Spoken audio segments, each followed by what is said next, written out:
اس کے علاوہ انہوں نے یہ کیا ہے کہ یہ جو ایئر ٹکٹ والی سٹوری کل میں نے بھی آپ کو بتائی تھی اور ہر جگہ آپ کو نظر بھی آ رہی ہوگی کہ اگر آپ نے بیرون ملک سفر کرنا ہے وہ تعلق اس بات سے رکھتا ہے کہ آپ سفر کر رہے ہو، اس سے تعلق نہیں رکھتا کہ آپ دنیا کے کس ملک میں جا رہے ہو. آپ کو ہر ایئر ٹکٹ کے اوپر 12,500 روپے کا اضافی ٹیکس دینا پڑے گا. صرف ایئر لائن کے ٹیکسز کے ذریعے حکومت کتنا کھانچا لگانے جا رہی ہے. اس مد کے اندر 50 سے 55 ارب روپے حکومت کمانے جا رہی ہے، اور ان کے پاس یہ تخمینہ ہے کہ کتنے لوگ ہر سال یہ ٹریول کرتے ہیں اور کتنے لوگ ہیں جو یہ ٹیکس ادا کر سکتے ہیں. اور حکومت کے پاس یہ بھی ریشو ہے کہ 50 سے 55 ارب روپیہ دہاڑی لگے گی اس کام کے اوپر. یہ میں نہیں کہہ رہی، یہ اکانومسٹ ہیں جو نظر رکھتے ہیں سارے معاملات کے اوپر، جو بجٹ کی باریکیاں بیان کر رہے ہیں. ان میں شہباز رانا ایک صفحے اول کے صحافی ہیں. شہباز رانا بھی یہ سٹوری بیان کر رہے ہیں. اب وہ یہ کہتے ہیں کہ حکومت یہ سوچ کے بیٹھی ہے کہ آئی ایم ایف کا جو ہم نے پروگرام لیا ہے اس کے بعد ہمارے پاس کوئی منی بجٹ لانے کے لیے کوئی آپشن نہیں بچا، ہم نہیں لے کر آئیں گے. لیکن وہ کہتے ہیں کہ ممکن ہی نہیں ہے کہ اتنے بڑے ٹیکسز کے ساتھ، اتنے اضافی ٹیکسز کے ساتھ کہ گورنمنٹ 3-3.5 سال تک اس پلان کو لے کر چل لے گی. ہر صورت یہ بات طے ہے کہ آج نہیں تو کل ایک منی بجٹ لازمی پیش ہوگا. کم سے کم وہ کہہ رہے ہیں کہ ایک منی بجٹ لازمی آئے گا. یہ نہیں ہو سکتا کہ حکومت کہہ دے اسی کے ذریعے سارے معاملات چل رہے ہیں. یہ تو ہو گئی بجٹ کی سٹوری. یہ اب فائنانس ایکٹ بن چکا ہے. اب آتے ہیں دوسرے معاملات کی طرف جو کہ سیاسی ہیں. سیاسی میں مسئلہ یہ ہے کہ میں نے جو آپ کو بتایا کہ جسٹس قاضی فائز عیسیٰ صاحب کی بددیانتی پکڑی گئی ہے، آشکار ہو گئی ہے. کون سے صحافی ہیں جنہوں نے اس بددیانتی کو پکڑا؟ وہ معروف یوٹیوبر ہیں، صحافی ہیں صدیق جان.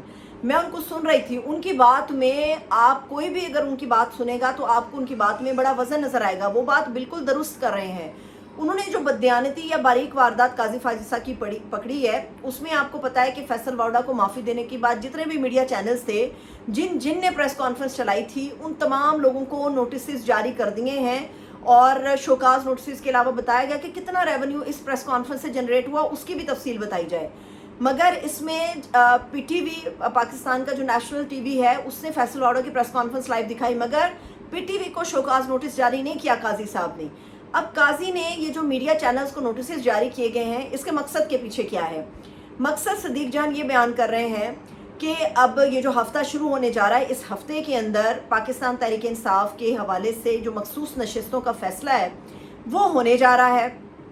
اب مخصوص نشستوں کے اوپر ایک انہوں نے واردات یہ ڈالی ہے، پہلے میڈیا چینلز کو بتا دیا ہے کہ مخصوص نشستوں کا جو فیصلہ آئے گا اس کے اوپر جس نے دوبارہ پریس کانفرنس دکھائی کسی بھی پی ٹی آئی کے بندے کی یا کسی بھی شخص کی جو مخالفین میں یا اس معاملے کو لے کر بات کرے گا اور جس میں قاضی صاحب کی سبکی ہوگی یا اس عدالتی فیصلے کے اوپر تنقید ہوگی، تو پہلے ان لوگوں کو یہ بتا دیا کہ اگر آپ لوگوں نے یہ کیا تو اس سے بڑا ڈنڈا آپ لوگوں کو دیا جائے گا. یہ ساری باتیں صدیق جان بیان کر رہے ہیں کہ کس طرح سے مخصوص نشستوں کے کیس کے اوپر پہلے سے میڈیا کو جو ہے وہ گرل کرنے کی تیاری کر لی ہے کہ اگر آپ نے یہ کیا تو یہ کچھ آپ لوگوں کے ساتھ ہو سکتا ہے. تو یہ بات واضح ہے اور صاف نظر آ رہا ہے کہ مخصوص نشستوں کے اندر قاضی فائز عیسیٰ صاحب کا رول کیا ہوگا.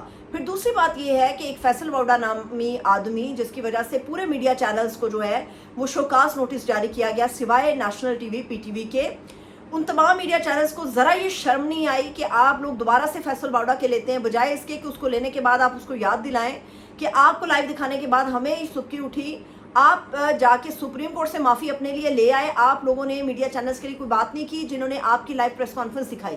ذرا میڈیا چینلز والے پھر پہنچ جائیں سپریم کورٹ میں اور ہمت کریں جا کے یہ بتانے کی کہ کس کی طرف سے یہ آرڈرز آئے تھے کہ آپ نے فیصل واوڈا کی لائیو پریس کانفرنس دکھانی ہے. اگر کوئی آرڈر نہیں تھا تو جا کر بات کریں اور فیصل واوڈا کا بائیکاٹ کریں.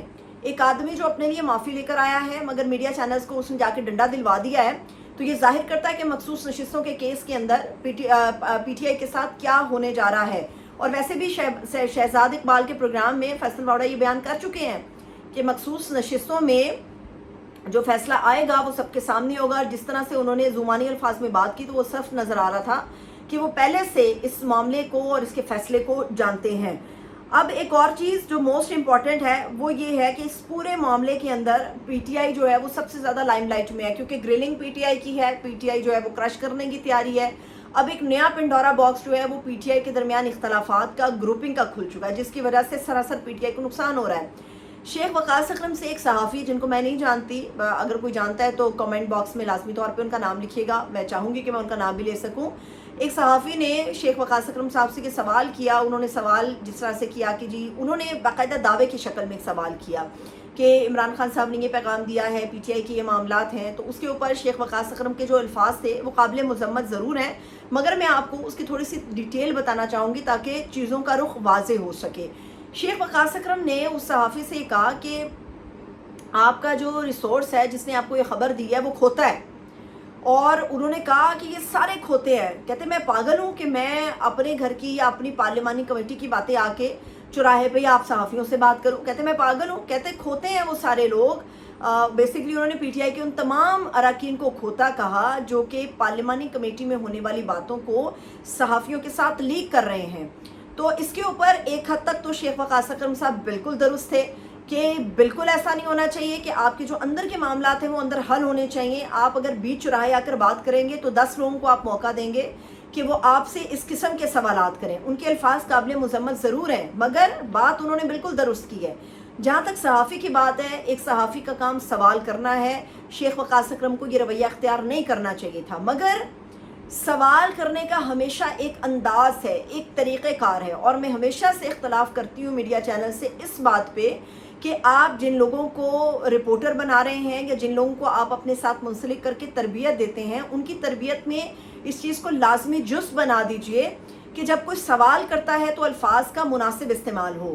ریسورس سے آنے والی خبر آپ کے ذرائع کی خبر ضرور ہوتی ہے، مگر اس کے اندر کوئی دعویٰ شامل کبھی نہیں ہونا چاہیے، یہ بالکل غلط ہے۔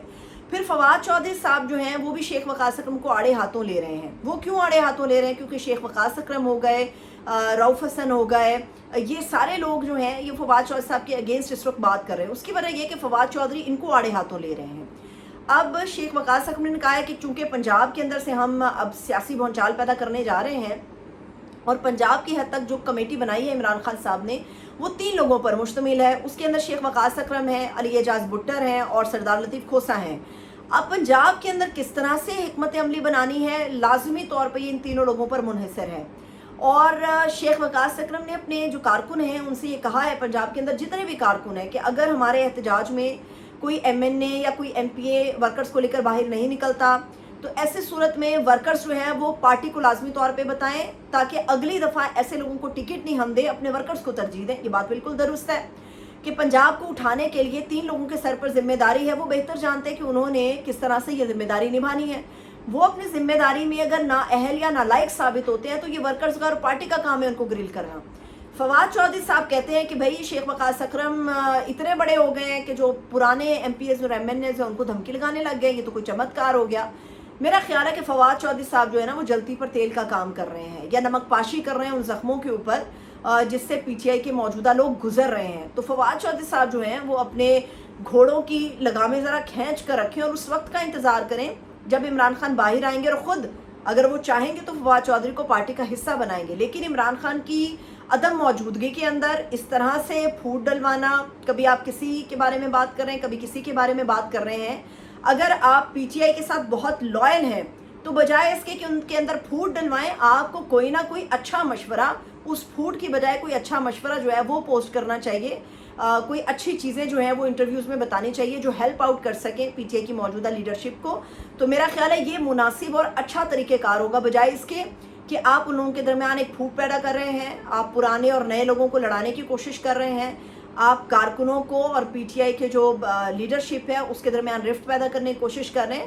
یہ مناسب نہیں ہوگا۔ اگر کوئی چانس بنے گا بھی فواد چودھری کا پی ٹی آئی میں واپس آنے کا تو ایسا کرنے سے ممکن ہے کہ عمران خان صاحب جو ہیں وہ ناراض ہو جائے اور واپسی کے سارے راستے جو ہیں فواد چودھری صاحب کے لیے بند ہو جائیں۔ مجھے اجازت دیجیے، اپنا بہت سا خیال رکھیے، خدا حافظ۔